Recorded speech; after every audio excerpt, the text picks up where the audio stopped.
Hey guys, it's Two Games or Adam, and it's time to continue my series of the things that only players from a specific season will remember. I've done the 5 things that Season 1 players will remember, I've done the 5 things that Season 2 players will remember, and now it's time to go over 11 things that only Season 3 players will remember here in Fortnite. Now, of course, before we jump into those 11 things, I want to remind you guys of the giveaway I'll be doing over the month of June. I'll be giving away a total of 30,000 V-Bucks, and to enter, it is so easy. All you have to do is drop a like on today's video, and let me guys know right now in the comment section below if you won the giveaway, what skin would you buy? I'll be picking all the winners on the 10th of August. Now, what I want you guys to do is let me guys know right now in the comment section below, what season did you start playing Fortnite on? Was it season 1, 2, 3, 4? Maybe you just started playing recently. Let me guys know right now in the comment section below. And besides that, let's go ahead and look at 11 things that only Season 3 players will remember.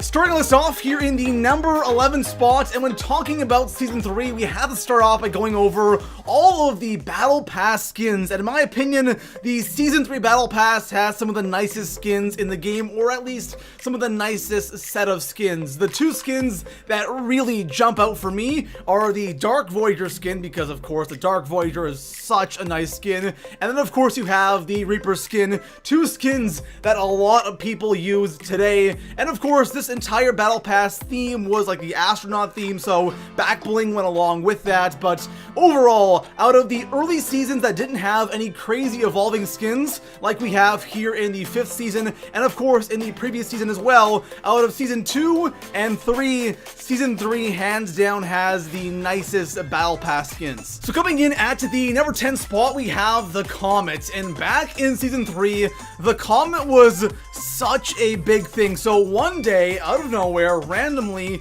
this comet appears in the sky, and nobody knows why, and everyone's just making these speculation videos, and there are tons of theories going around on what is this comet gonna hit, why is it in the sky. To go along with that, they put in a bunch of telescopes around the map, so it was such a cool little event that happened. And of course, towards the end of the season, you guys know exactly what happened. It hit a Dusty Depot and created Dusty Divots, but there were a ton of crazy theories out there, and the comet was pretty much the beginning of the whole Fortnite story. Maybe there was something prior to that, but it wasn't anything big or major. The comet was really the beginning of this entire backstory we have right now in Fortnite. Coming in at the number 9 spot, we have the introduction of weekly challenges, and a lot of things in this season were introduced into Fortnite, and weekly challenges was a big one, just because for those of you who played back in Season 2, trying to get through all 70 tiers to unlock that the Black Knight tier 70 skin, which is pretty much equivalent to a tier 100 skin, it was such a grind, just because the only way you could actually get through tiers or unlock stars to get those tiers unlocked was by ranking up or completing daily challenges. And if you completed every daily challenge, you would probably get it, but for those of you who didn't play every day, you know, the chances of unlocking that tier 70 skin was super unlikely. And again, ranking up doesn't really give you that many of those gold stars, so these weekly challenges really changed the way the Battle Pass worked, and it made it a lot more manageable for those casual players to get through the entire Battle Pass. Coming in at the number 8 spot, we have the introduction of the Portafort, and the reason why I have it on this list is just because the Portafort was kind of the beginning, the first thing that they added to Fortnite to kind of help out some of the more casual players, because building is obviously a massive part of Fortnite, and being able to throw down something is a lot easier than having to, you know, build it yourself. So the Portafort is kind of the beginning of this trend of Epic Games adding in and changing things to benefit the casual player, and especially now we've seen a lot of that, and we're going to see a lot more of that here in Season 5. So coming in at the number 7 spot, we have the introduction of the Blitz game mode, and this was big in Season 3 because for the longest time, a lot of people, or the large portion of the community, wanted some kind of a fast-paced version of Fortnite, and that's exactly what we got with Blitz. Now, we haven't seen this mode much in Fortnite recently. I believe the end of May was the last time we had this in Fortnite, which was version 2, so we've only had 2 versions of Blitz. And for those of you that have not experienced Blitz, it's pretty much just a faster version of Fortnite. The circle closes in a lot faster. You actually spawn in on the map with the circle already kind of positioned on the map, where part of the storm on the map,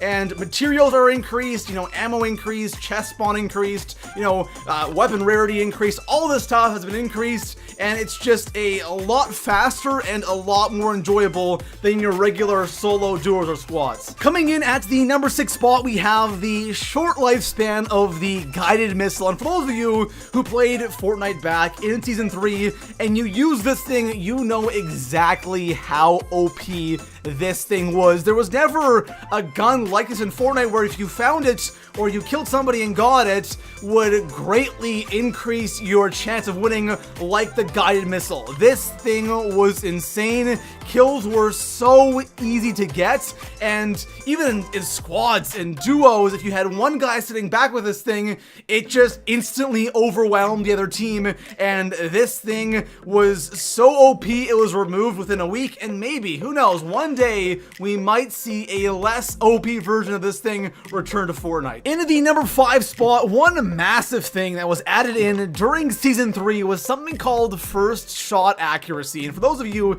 that don't know what this is, before this was added in, whenever you aim down at somebody and you were like locked onto them, aiming directly on them, there was a chance that your shot would miss for no reason, even if you were aiming directly at them. And that was kind of like an RNG thing, and it was really frustrating when you would have a headshot lined up and you would shoot and your shot would go into outer space, right? It made no sense. So they added something in where with your first shot, no matter where you were aiming, your bullet would go, right? After that, it would be turned into an RNG fest, but that first shot would always go wherever you were aiming, and that was kind of the start of this whole first shot accuracy thing in Fortnite. Coming in at the number 4 spot, one thing that has changed so much over the last couple of seasons has been the map, and a couple of locations that are no longer in the game and were last in Season 3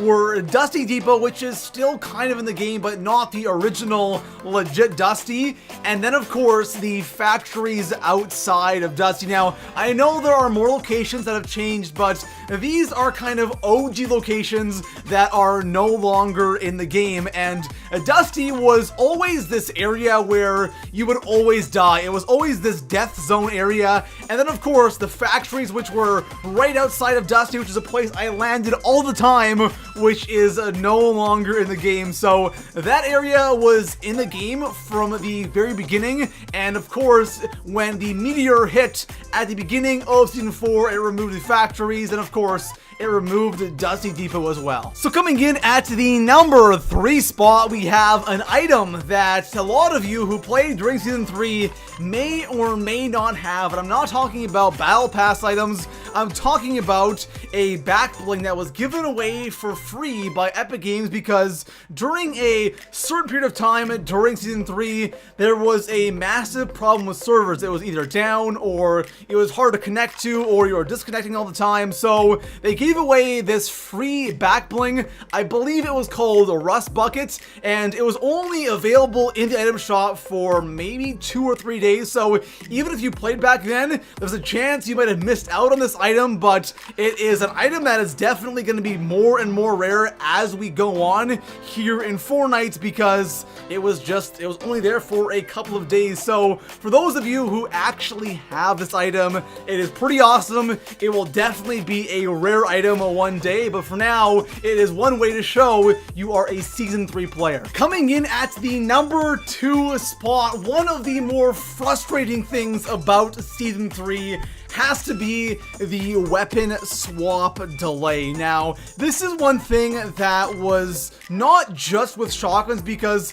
obviously right now we have this thing in Fortnite where there's a delay between shotgun shots no matter what the shotgun is, so double pump has like legit been removed, but back in Season 3, it was more of kind of like this glitch slash Epic Games trying to kind of remove the double pump strategy, or just swapping really quickly, where you would swap from say a shotgun to an AR and your AR would be out for seconds, right? 2-3 seconds, and you would not be able fail to shoot. And it happened all the time, and it was so incredibly frustrating. Again, even if you weren't double pumping, right, or double shotgunning, it would just give you this massive delay for no reason, and it hands down was probably one of those more frustrating things during Season 3. So coming in at the #1 spot, the one thing that I think a lot of people don't talk about all that much anymore regarding Season 3, and this was such a massive thing during the season,